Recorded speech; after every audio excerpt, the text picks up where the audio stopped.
President, I want to congratulate and thank my colleague from West Virginia for her remarks and for her leadership to make America strong again so that we can have peace through strength.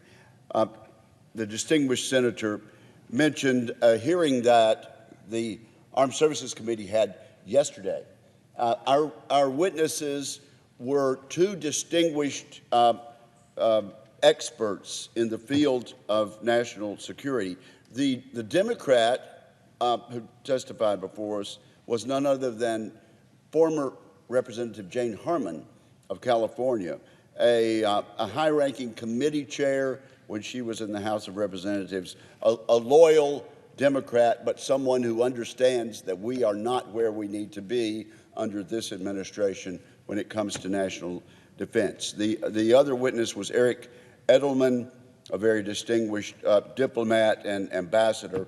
And their message was absolutely, as the senator said, the United States is not ready to face and to face down and to deter this axis of aggression that threatens the United States, as we have not been threatened since 1945. Those are not my words. Those are the words of this bipartisan commission on a unanimous basis. We are more threatened as a nation than we have been since 1945, and we know what was happening during that decade. Now, just over a year ago, Madam President, in a late-night vote after a long, long day, 86 senators stood together, passed the National Defense Authorization Act, and advanced American security. As I say, we had spent a full day with debate. We had 24 roll calls. We passed 121 amendments, the most ever adopted on the floor for such a bill, and we overwhelmingly passed the Senate version of the 2024 National Defense Authorization Act. We did it in the light of day so that every American could see how their senators stood on important issues. That was last year. Over the past several days, we could have done the same thing with this year's National Defense Authorization Act. We could have followed the same procedure. But for whatever reason, and I'll speculate on those reasons, the Senate Majority Leader has allowed politics to stand in the way of such progress, of our national security obligations, preventing Americans from seeing in the light of day how their elected senators feel on some very controversial issues, of taking up this important legislation that we do every year in an open process. The United States Senate Armed Services Committee has worked hard this year to develop our 2025 NDAA. It's a bill that reflects the overwhelming bipartisan consensus of the committee. And I'm pleased to report, and Americans now know, that in a bipartisan vote, the committee added a $25 billion budget top-line increase specifically designed to address the rising threats of this axis of aggressors: China, Russia, North Korea, and Iran, and their proxies. We're entering a long presidential leadership transition period, and we need to present a strong front to that axis of aggressors that present, as the Commission unanimously said, the most dangerous threat we've had since 1945. The tyrants of these adversaries are watching our every move. They know we haven't taken up this bill in an open process. They're looking for every vulnerability. By passing the NDAA under regular order, we could have shown them that the United States Senate backs our service members to the hilt, and we intend to repair the damage that has occurred to our national defense. Instead, Majority Leader Schumer has allowed the bill to collect dust. The $25 billion top-line increase was a bipartisan choice, and I am grateful to members on both sides of the aisle for supporting that in the committee. But the Majority Leader has somehow been afraid that the vote, although passed in a bipartisan measure, would reflect badly on the Biden-Harris administration. The political partisanship caused him to prevent a full debate on the NDAA.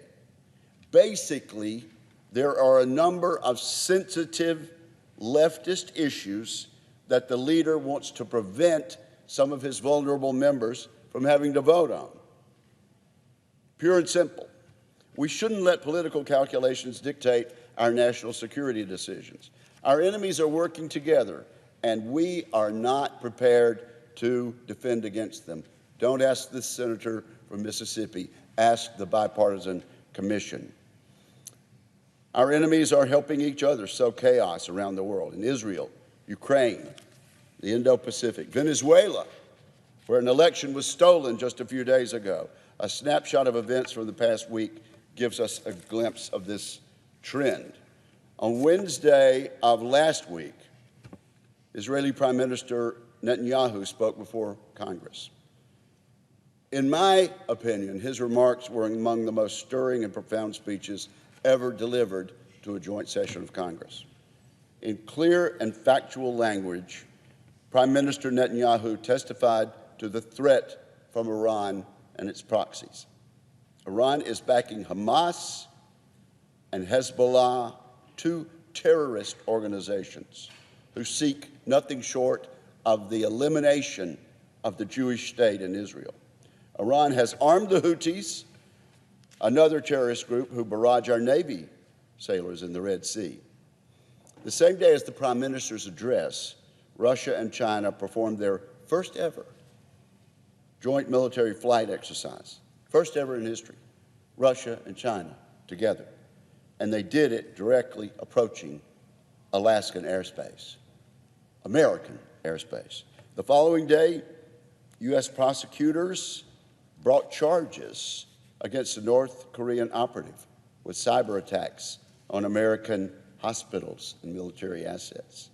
This is dangerous. Over the weekend, Hezbollah continued assaulting Israel from the north. The terrorist group launched a horrific rocket attack, killing 12 Israeli children on a soccer field. On a soccer field, Madam President. These incidents are not isolated. Each aggressor receives growing support and encouragement from the others, and they follow up on the atrocious October 7th terrorist attack that killed so many Israeli and American civilians, babies, women, children, husbands and wives last year. Yesterday, the Senate Armed Services Committee heard testimony from the National Defense Strategy, as the distinguished senator from West Virginia said, and I would again emphasize that they didn't mince words. They agree with the recommendation of my white paper that the United States needs to get back to Ronald Reagan's peace through strength and spend up to 5% of our gross domestic product on our security. We need to develop the kind of strength that keeps the axis of aggressors from growing stronger.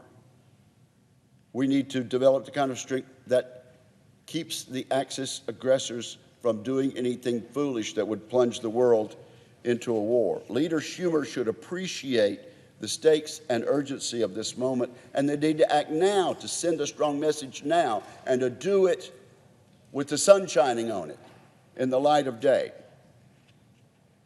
He should have brought the bipartisan NDAA to the floor instead of covering up for the Biden-Harris administration. Instead of shielding vulnerable Democrats from issues like the left-wing social policy that is being forced on our military, and from using the Department of Defense resources to preventing our DOD from securing the border and take on the cartels. There's no time to waste. While the Democratic leader avoids tough votes, our adversaries launch more missiles. When our leaders place politics above strong defense policy, when America shows weakness, more towns elsewhere fall into the hands of evil regimes. In this moment of heightened global instability, we have missed a chance to project the kind of American strength that promotes peace. And because of the leader's actions, we will not be able to take this bill up. In the light of day, it will be written in secret by a handful of people in a closed room, and that will be the final version. I regret this.